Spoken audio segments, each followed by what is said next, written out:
وعلى آله الطيبين الطاهرين المحفوظين وأصحابه العادلين الكاملين الواصلين وأولياء الراشدين المرشدين المسيدين أما بعد فأعوذ بالله من الشيطان الرجيم بسم الله الرحمن الرحيم قل لا أسألكم عليه أجرا إلا المودة في القربى ومن يقترف حسنة نزد له فيها حسنا إن الله غفور شكور صدق الله مولانا العظيم إن الله وملائكته يصلون على النبي يا أيها الذين آمنوا صلوا عليه وسلموا تسلیما الصلاۃ والسلام علیہ. میرا حسین باغ نبوت کا پھول ہے، حیدر اس میں جان ہے اور خون بطول ہے. میرا حسین باغ نبوت کا پھول ہے، حیدر کی اس میں جان ہے اور خون بطول ہے. دنیا میں اور کون ہے حسین کے سوا، ایسا سوار جس کی سواری رسول ہے. دنیا میں اور کون ہے حسین کے سوا، ایسا سوار جس کی سواری رسول ہے. اور جس کے لیے یزید نے اتنے ستم کیے، وہ تاج تو حسین کے قدموں کی دھول ہے. کیونکہ میرا حسین باغ نبوت کا پھول ہے. ذرا اسی محبت کے ساتھ دوشی پڑھیے گا. الصلاۃ والسلام علیکم. کرام معزز حاضرین و سامعین کرام، محتشم علماء کرام، مخدوم العلماء حضرت قبلہ شاہ صاحب مدظ اللہ العالی کا خوبصورت اور فجر آفرین بیان ہم سب کو سننے کی توفیق مالک نے عطا کی ہے. اور سچی بات یہ ہے کہ ہم تو ان کے خوش اچھی ہیں، اور ہم جیسے بہت سے لوگوں نے آپ کی خوش اچھینی کرتے ہوئے لب کشائی کا موقع پایا ہے اور لب کشائی کی جرت ملی ہے. اللہ کریم ایسے ہی محترم بزرگ علماء کا سایہ ہمیشہ ہمارے اوپر قائم دائم رکھے اور ہمیشہ آپ سے ہمیں متمتع ہونے کی توفیق عطا فرمائے. خالق کائنات تمام علماء اہل سنت کے علم و عمل میں اور عمر میں مزید برکتیں عطا فرمائے. اور آپ تمام جو حضرات تشریف لائے ہو، خالق کائنات آپ سب کی حاضری اپنی بارگاہ میں قبول فرمائے. بس ایک دو تمہیدی جملوں کے ساتھ اپنی گفتگو بڑھانا چاہتا ہوں آگے، کیونکہ آپ نے اعلان کیا کہ یہ شہادت حسنین کانفرنس ہے. کیونکہ ذکر شہیدوں کا ہے اور شہید زندہ ہوتے ہیں. ذکر شہیدوں کا ہے اور شہید زندہ ہوتے ہیں. میں کہنا یہ چاہتا ہوں کہ چونکہ زندوں کا ذکر ہے نا، تو مردوں کی طرح نہ سنیے گا، زندوں کی طرح سنیے گا.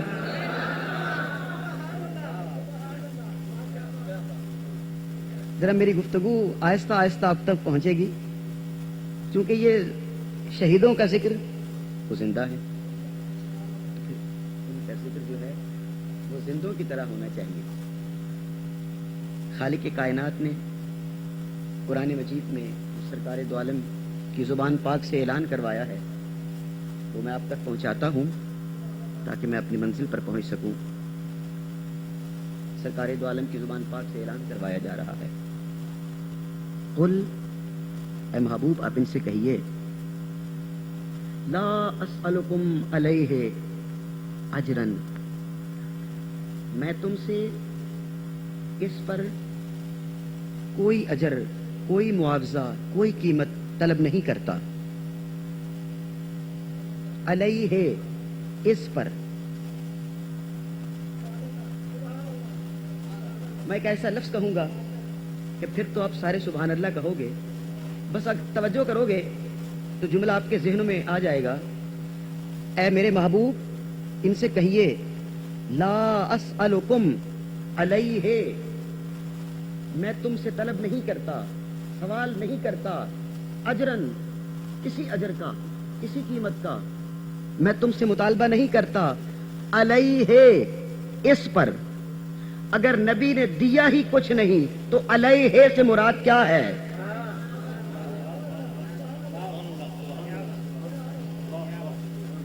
یہ آپ کی سبحان اللہ مجھے بتلائیے کہ میری بات آپ کی سمجھ میں آ گئی ہے۔ اگر نبی دیتا ہی کچھ نہیں، اگر نبی دیتا ہی کچھ نہیں، اگر نبی نے دیا ہی کچھ نہیں تو علیہ اس سے مراد کیا ہے؟ معلوم یہ ہوا کہ تیری سمجھ میں آئے یا نہ آئے، بہر صورت کچھ نہ کچھ نبی نے دیا ہے۔ وہ علیہ ہے، وہ ہے علیہ ہے، اس کے بدلے میں کہا وہ کیا ہے؟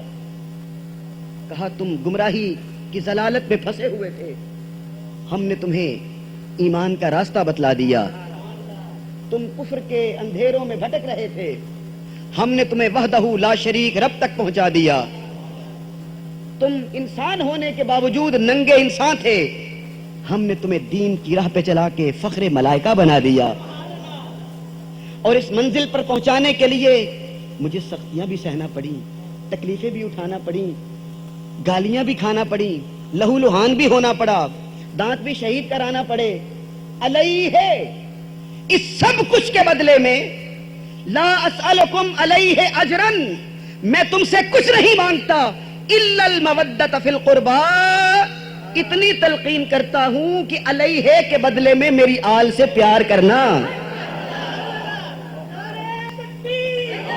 الا المودۃ فی القربى، میرے قربا سے مودت کرنا، قربا سے مودت کرنا، جو میری اہل بیت ہیں ان سے مودت کرنا۔ تو لفظ محبت، ہم مودت کا معنی کرتے ہیں محبت، ٹھیک ہے نا؟ تو جب لفظ محبت عربی کا لفظ ہے، قرآن مجید میں موجود ہے، کئی بار کہا وَأَلْقَيْتُ عَلَيْكَ مَحَبَّةً مِّنِّي وَلِتُصْنَعَ عَلَىٰ عَيْنِي، کہیں کہا قُلْ إِن كُنتُمْ تُحِبُّونَ اللَّهَ فَاتَّبِعُونِي يُحْبِبْكُمُ اللَّهُ، کہیں کہا يُحِبُّونَهُمْ كَحُبِّ اللَّهِ وَالَّذِينَ آمَنُوا أَشَدُّ حُبًّا لِلَّهِ، لفظ محبت موجود ہے۔ پھر یہ معروف لفظ چھوڑ کر یہ غیر معروف لفظ لانے کی ضرورت کیا تھی؟ سیدھا کہہ دیا جاتا میری اہل بیت سے محبت کرنا، محبت لفظ موجود تھا، ایک معروف لفظ تھا، ایک مشہور لفظ تھا، اس معروف لفظ کو چھوڑ کر، اور یاد رکھیے گا یہ ہمارے علم بلاغت کا اصول ہے کہ جہاں پر مشہور لفظ موجود ہو، ایک معنی دینے والے دو لفظ ہوں، ایک معروف مشہور ہو، دوسرا غیر معروف ہو، تو وہاں غیر معروف لفظ نہیں لاتے، مشہور لفظ لایا جاتا ہے۔ لیکن کمال کی بات یہ ہے لفظ محبت موجود تھا، معروف تھا، مشہور تھا، قرآن پاک میں مذکور تھا، اس کے باوجود لفظ محبت کو چھوڑ دیا، اہل بیت کا ذکر کیا، الگ لفظ دیا، محبت نہیں مودت کرو۔ کوئی فرق تو ہوگا؟ بس دوستو میری تمہیدی گفتگو پوری ہو رہی ہے، فرق سن لو تو آپ کا ایمان تازہ ہو جائے اور میری گفتگو مکمل ہو جائے تمہیدی۔ سنیے فرق تو ہوگا، ہماری اردو زبان کا دامن تنگ ہے، ہم مودت کا معنی محبت کر دیتے ہیں، کہیں محبت کا معنی مودت کر دیتے ہیں، ہمارے اردو کا دامن تنگ ہے، عربی کا دامن تنگ نہیں ہے۔ یاد رکھیے گا محبت اس قلبی میلان کو کہتے ہیں، محبت وہاں ہوتی ہے جہاں محبت کے اسباب موجود ہوں، جہاں کوئی وجہ محبت موجود ہو، گراؤنڈز آف لو، جہاں اسباب محبت ہو۔ پہلے آپ کسی کو دیکھو، اس سے پیار کرنے کی وجہ تلاش کرو، پھر آپ اس سے محبت کرنے لگ جاؤ، اسے کہتے ہیں محبت۔ مثال کے طور پر کسی کی صورت اچھی ہو، اس سے پیار کرو، اسے کہتے ہیں محبت۔ کسی کی سیرت اچھی ہو، آپ اس سے پیار کرو، اسے کہتے ہیں محبت۔ کسی کا اخلاق اچھا ہو، کسی کا کردار اچھا ہو، کوئی امانت دار ہو، کوئی دیانت دار ہو، کوئی مالدار ہو، اس میں کوئی صفت آپ کو ایسی نظر آئے، آپ کے دل کو بھائے، آپ اس سے پیار کرنے لگو، اسے کہتے ہیں محبت۔ خالق کائنات نے یہ نہیں کہا کہ میرے محبوب کے اہل بیت سے محبت کرو، کہا نہیں مودت رکھو۔ محبت کیا ہے؟ محبت کیا ہے؟ جہاں اسباب محبت تلاش کیا جائیں پھر پیار کیا جائے اسے محبت کہتے ہیں، اور مودت کہتے ہیں جہاں اسباب تلاش نہ کیے جائیں بغیر کسی وجہ کے محبت کی جائے۔ خدا کہنا یہ چاہتا تھا میرے محبوب کی آل سے پیار کرنے کے لیے اسباب تلاش نہ کرنا، صرف اس لیے پیار کرنا کہ میرے محبوب کے خون سے تعلق رکھتے ہیں۔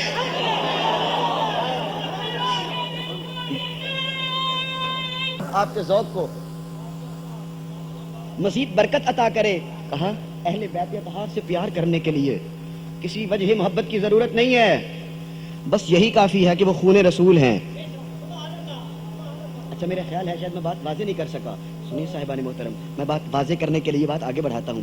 سنیے، جہاں محبت ہو وہ کبھی ختم بھی ہو جاتی ہے.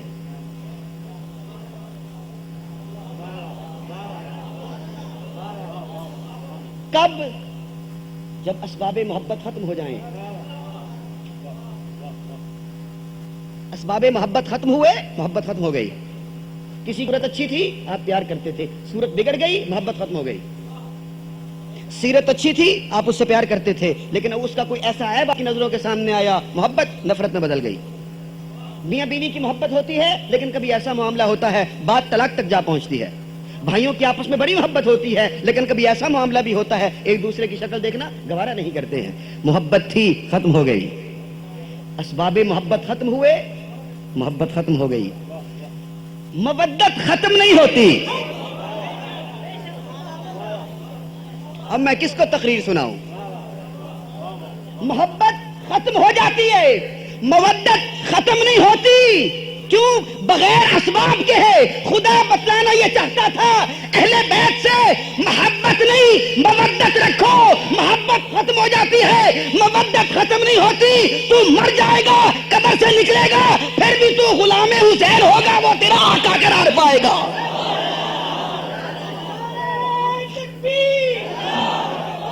حسین نکلے گا، وہ تیرا آقا ہوگا. تو بھلا کس کا ہوگا؟ ہائے ہائے، بھلا کس کا ہوگا؟ کیا اہل بیت اطہار کا بھلا ہوگا؟ تو ان سے مودت رکھے گا، تو ان سے پیار کرے گا، ان کا بھلا ہوگا، ان کا فائدہ ہوگا. کہا فائدہ ان کا نہیں ہوگا، تمہارا ہوگا. فائدہ تمہارا ہوگا. میں ایک مثال دوں تاکہ ذرا میرے خاموش دوست میرے ساتھ چل پڑے، تو پھر میرا ذرا بات آسان ہو جائے میرے لیے کرنا. سنو، تم درود شریف پڑھتے ہو نا آقا دو عالم کی ذات پہ، تو بھلا کس کا ہوتا ہے؟ کیا تم درود پاک نہ پڑھو تو سرکار دو عالم کی شان میں کوئی کمی ہوگی معاذ اللہ؟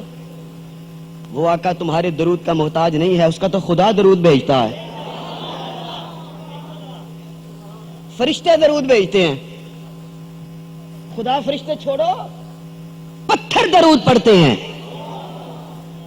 میری بات سمجھ آ رہی ہے آپ؟ پھر بھی درود بھیجتے ہو، فائدہ کس کا ہے؟ سنو، میری سرکار کہتے ہیں تم ایک درود بھیجتے ہو، میرا خدا ایک درود پڑھنے والوں پر 10 رحمتیں نازل کرتا ہے، 10 گناہ معاف کرتا ہے، 10 درجے بلند کرتا ہے. تو بھلا کس کا ہوا؟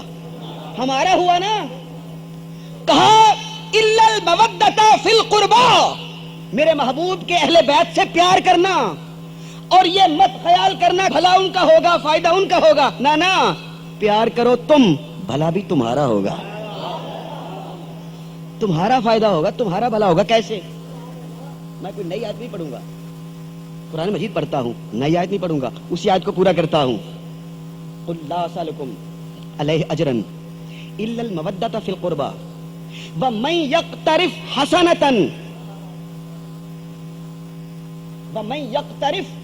حسنۃ نزد لہ فیہا حسنا.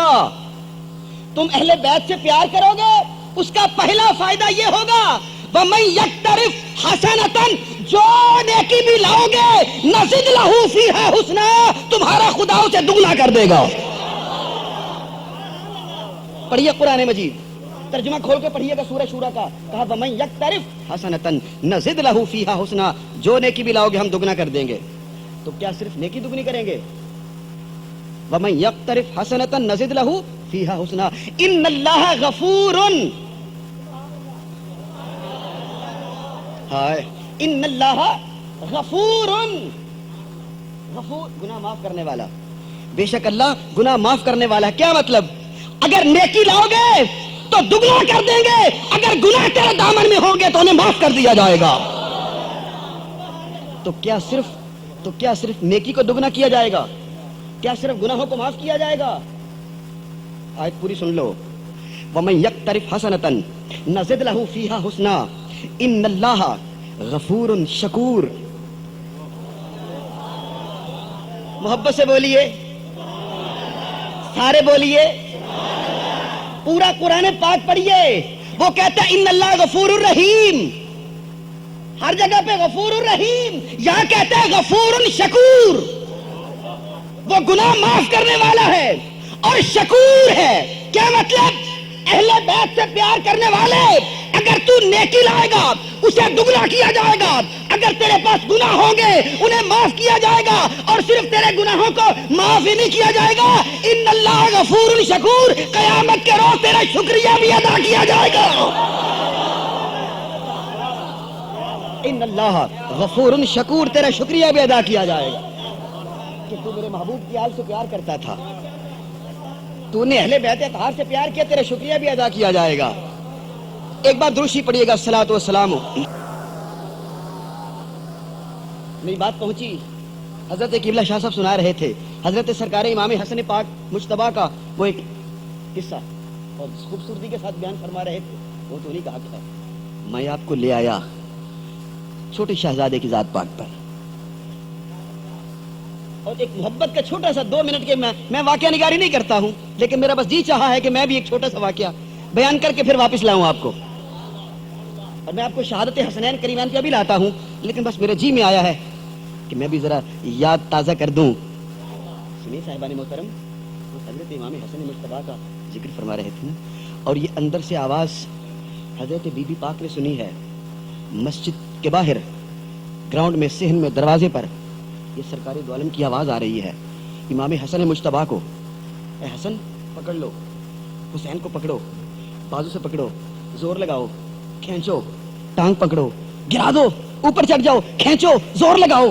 اندر سے بی بی فاطمہ الزہرا نے آواز سنی, یہ میرے ابا جی کس کو کہہ رہے ہیں کہ پکڑو, حسین کو پکڑ لو, بازو پکڑ لو, ٹانگ پکڑ لو, کھینچو, زور لگاؤ, کس کو کہہ رہے ہیں؟ پردہ ہٹا کے دیکھا, ابا جی ہیں, آقائے دو عالم ہیں, حضرت امام حسن کو کشتی کے دعوت لا رہے ہیں. بی بی پاک نے پردہ سرکایا اور بول پڑی, ابا جی حسن تو بڑا ہے, اب اسے دعوت لا رہے ہو, حسین کو بھی تو بتلاؤ. آقا دو عالم نے مسکرا کے کہا, بیٹی فکر نہ کر, حسن کو میں بتا رہا ہوں, حسین کو جی بتلا رہا ہے.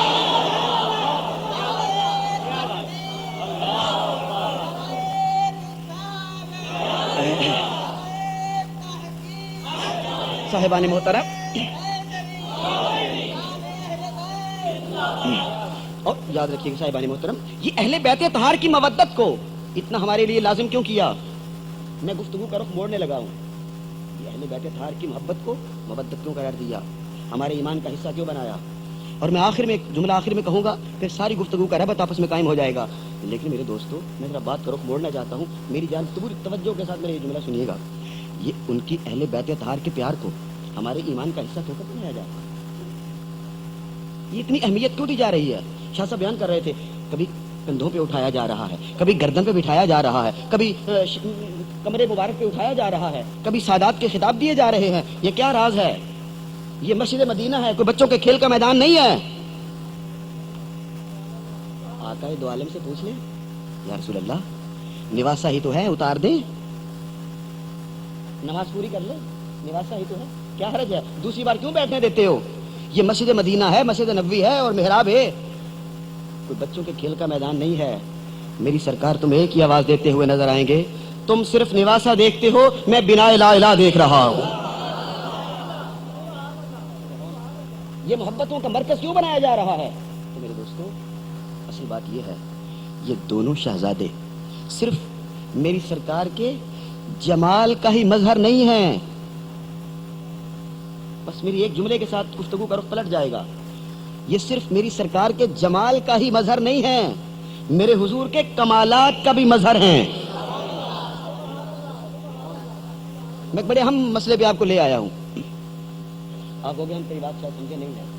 ایک ہے میری سرکار کے جمال کا مظہر ہونا, اور یہ میری بات نہیں ہے, سرکار دو عالم کہتے ہیں, حضرت مولا مرتضیٰ کہتے ہیں کہ امام حسن, یہ سر مبارک سے لے کے سینے تک, امام حسن سرکار دو عالم کی تصویر ہے, اور سینے سے لے کے پاؤں تک امام حسین آقا دو عالم کے جمال کی تصویر ہے. یہ میری بات نہیں ہے, مولا کائنات کی بات ہے. جمال کا مظہر بھی ہے, کمال کا مظہر بھی ہے. آؤ یہ شہادت حسنین سنو تو میری بات آگے بڑھ جائے. سنیے صاحبان محترم, یہ اصل میں محبتوں کے بدتوں کے مرکز پر انہیں اس لیے بٹھایا جا رہا تھا، وہ جمال کا بھی مظہر تھے، کمال کا بھی مظہر تھے. کیوں؟ اس لیے اس کائنات میں کوئی کمال ایسا نہیں ہے کہ جو کمال تو ہو پر سرکار دو عالم کے وجود میں نہ ہو.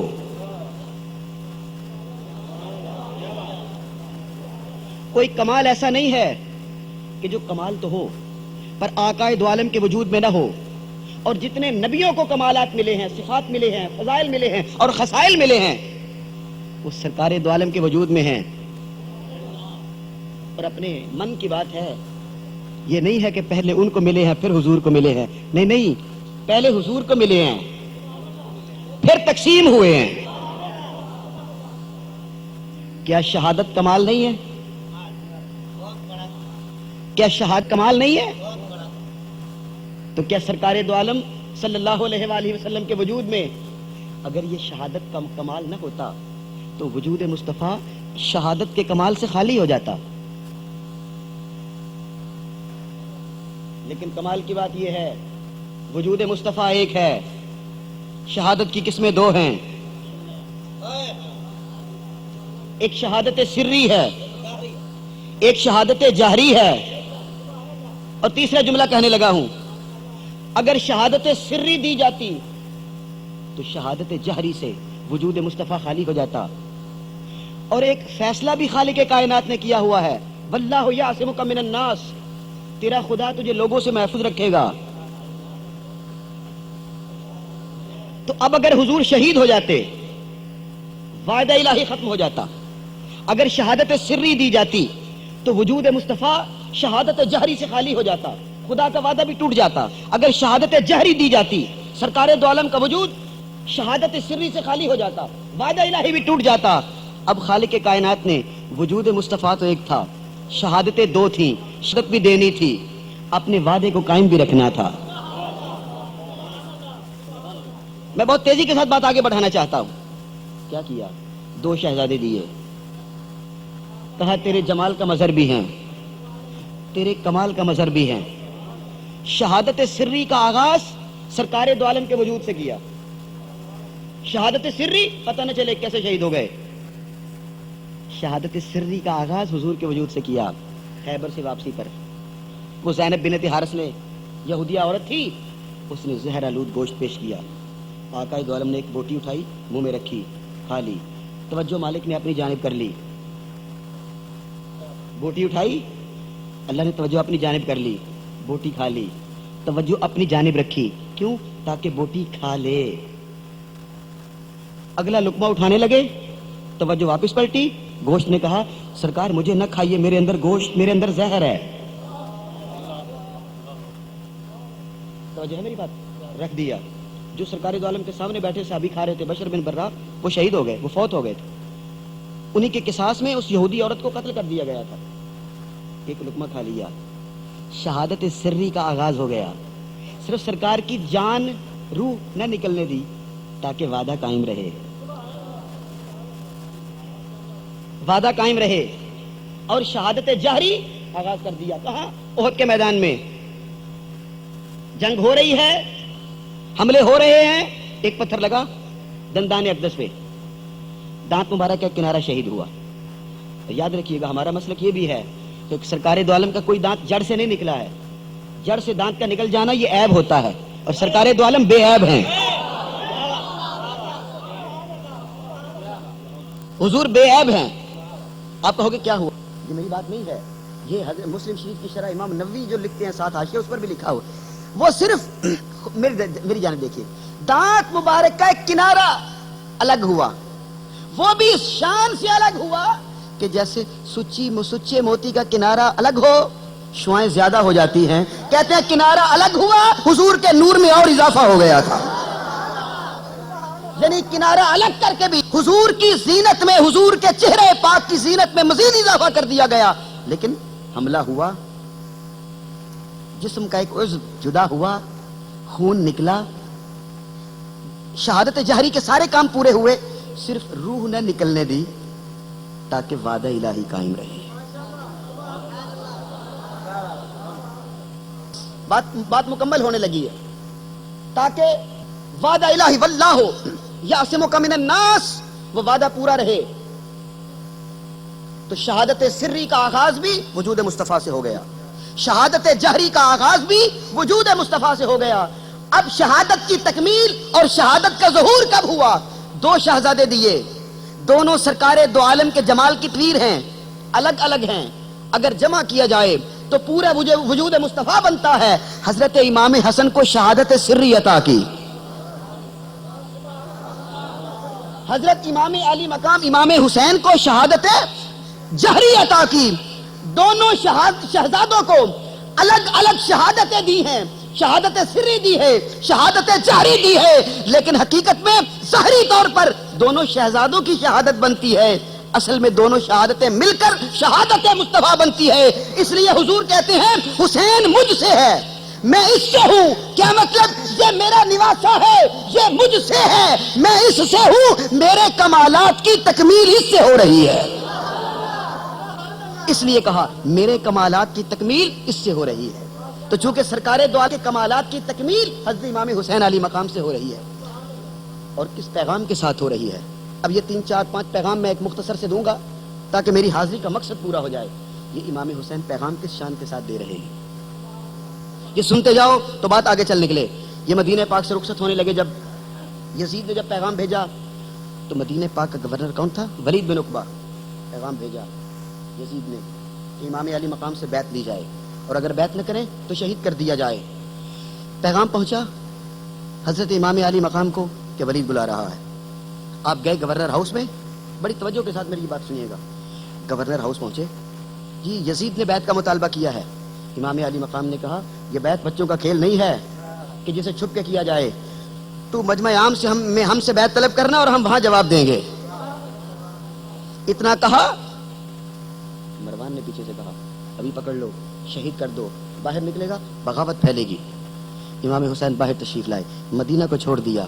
ایک پیغام دے رہے ہیں تمہیں امام حسین علی مقام، وہ پیغام سنو، ہمیشہ یاد رکھو. امام حسین مدینہ پاک کو چھوڑتے ہوئے آقا دو عالم کی ساری امت کو یہ پیغام دے رہے تھے کہ آقا دو عالم کے دین کے لیے اگر تمہیں وطن چھوڑنا پڑے تو میری جانب دیکھنا، میرے جیسا کسی کا وطن قیمتی نہیں ہے، میں مدینہ چھوڑ رہا ہوں،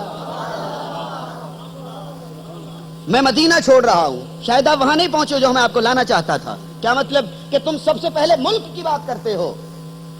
امام حسین تمہیں مدینے کھڑے ہو کر بتلا رہے ہیں کہ میں سب سے پہلے ملک کی بات نہیں کرتا، میں سب سے پہلے ایمان کی بات کرتا ہوں، سب سے پہلے ایمان کی بات کرتا ہوں. وہ اپنے ایمان کی بات کر رہے ہیں. لو میں چل رہا ہوں. مدینہ پاک کو چھوڑا، مکے آئے، اور یہاں 4 مہینے اور 4-5 دن مدینہ مکہ شریف میں آپ نے قیام کیا. یہاں لوگ روک رہے تھے، لوگوں نے مسلسل روکا کہ آپ کوفے نہ جائیں، کوفے والوں کے مسلسل خطوط آ رہے ہیں، بس یہ پیغام سنتے چلے جاؤ.